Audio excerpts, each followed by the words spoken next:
Okay, so problem 7.2. Make up a continuous function in R which vanishes for absolute values of x greater than 2 and equals 1 for absolute values of x smaller than 1. Okay, so let me see if I can plot this. Okay, we have 1, minus 1, 2. Okay, minus 1, minus 2. We want this function that's 0, okay, for greater than 2 and smaller than minus 2, and 1 for values between 0 and 1. Okay, so we want our function f to be 0 if the absolute value of x is greater than 2, 1 if the absolute value of x is smaller than 1. Now what happens in the middle? Well, we want a function, let's see, a function g such that between 1 and 2, and a function h between minus 2 and minus 1. Okay, if we want it to be continuous, if we want f to be continuous, we want f, the limit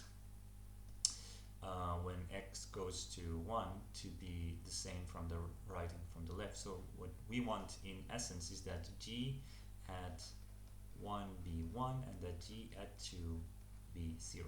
Okay, and the same with h of x. But wait a minute, so as you can see, this function is going to be it's kind of the this interval is the same in this other part. It's kind of a mirror thing, right? So if we choose a g of x here, we can choose for h of x, we can choose g of minus x. Okay, so for instance, g at minus 2 is going to be the same value at 2, g at minus 1 is going to be the same value at 1, and any point in this interval it's going to be the same value at here, right? So any value, any function that goes from here to here and it continues will do the job, right? Now, the simplest function that does that is a real line, right? That goes from 0 to 1 in this interval, right? So g of x will be ax plus b subject to this condition, okay? So that means that a plus b equals 1 and 2a plus b equals 0. Okay, and then if you solve this is easy to solve. A is minus 1 and b is going to be 2. Or in other words, the g is going to be minus x plus 2. Okay, which makes sense. We want a line that has a negative slope, and from the graphical geometric interpretation, it's easy to see that this is the line that we're searching for. Okay, so if we choose g of x minus x plus 2, this function f is going to be continuous. Good. But now part B says do it again, but this time make sure that the function is differentiable in R. Okay, and this function is not differentiable in R because the derivative, the limit of f of x minus f at 1 divided by x minus 1, when you go from the left it's 0 because the derivative of a constant is 0, but from here it's negative 1, right? And here the same as well at 2 and these 2 points, right? So now what we want is another function that also fulfills these conditions, that the derivative at 1 has to be 0 and the derivative at 2 has to be 0. Okay, so we want, let me see if I can plot this correctly, another function that at here it's it is flat and then it's flat here as well. Okay, so it has to do something like this. Okay, right? Now if we do that, let me see, there are many functions that can fulfill this property, right? You can try a function like a polynomial, right? Ax cubed plus bx squared plus cx plus d, right? We have 4 conditions at 4 different points for the derivative that it has to fulfill. So we have 4 constants. If you differentiate this d prime, it's going to be 3ax squared plus 2bx plus c, right? And you impose these conditions, then you will get values for a and b, right? So that's one possibility, and you can do it. It's done in the lectures notes. If you go to the solutions of that PDF, you will find this solution, right? What another interesting one is to find any value, any function that has a maximum and a minimum, right?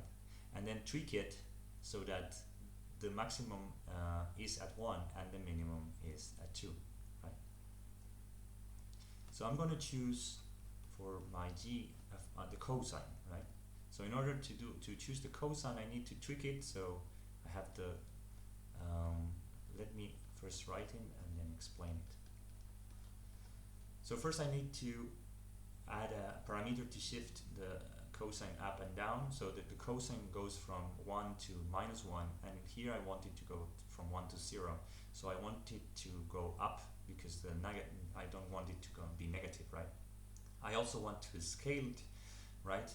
Because again, the cosine goes from 1 to -1, so the range between the maximum and the minimum is 2, but now I want the range to be 1, right? Between 1 and 2 and 0, sorry. And then this is a scaling of the x-axis, right? We know that between the maximum and the first maximum of the cosine at 0 and the minimum at pi, there's an interval of length pi, but between 1 and 2 there's an interval 1, right? And also the maximum of the cosine is at 0, and we want it here to be at 1. Okay, so with this geometric considerations, you could try and find the values for these constants. It's not hard, right? But I'm going to do it imposing these conditions, right? So I have the derivative of this function is minus, because the derivative of the cosine is minus the sine, b times c, because we have the derivative of this, times the sine of c x minus d, right? So let's see. Let's start with the derivative, right? C prime at 1 is 0. Okay, so this implies that the sine of c1 minus d is 0, right? And so yeah, the minus and b and c can get out, and the derivative at 2 is also 0. So the sine of c2 minus d is equal to 0, right? So now we want, but we have another information of this, right? We know that this is going to be a maximum, okay? So the maximum of the cosine that appears when the sine is 0 as well is when this argument is 0. So c times 1 minus d is 0, and then c times 2 minus d is pi, which is the next 0 of the sine that coincides with the minimum of the cosine. Okay, from this we get that either c is 0, but then that's not possible because then it would be 1, and we don't want that, so c can't be 0. Then d is 1, and then from here we have that 2 minus 1, 1, c is equal to pi. Okay, we have these two constants. And now, so we can impose these conditions g1, 1, g2, 0 to the original function. So we have a plus b times the cosine, and then we substitute, right? So pi times 1 minus d, so the cosine of 0 is 1, and then a plus b times the cosine of c pi times 2 minus d, so pi, the cosine of pi is 0. Okay, so in other words, this means that a plus b is 1, a minus b is 0. If you solve it, you get that a is 1/2, b is 1/2. Okay, so taking all of this together and substituting here, let me see if I can do it. We get that this is 1/2 plus 1/2 times the cosine of pi x minus 1. And this is the function that we are looking for. Okay, one of the possibilities. Okay, you could also try doing this one.